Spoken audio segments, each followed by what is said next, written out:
صباح الخير اخوان، كي دايرين؟ لاباس عليكم؟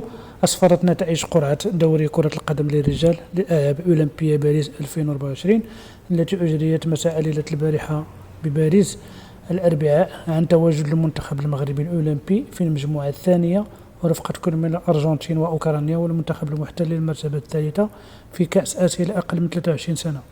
ويتواجد في المجموعة الأولى كل من المنتخب الفرنسي والمنتخب النيوزيلندي والمنتخب الولايات المتحدة الأمريكية، والفائز في مباراة السبت بين المنتخب المحتل للمرتبة الرابعة في كأس آسيا ومنتخب غينيا.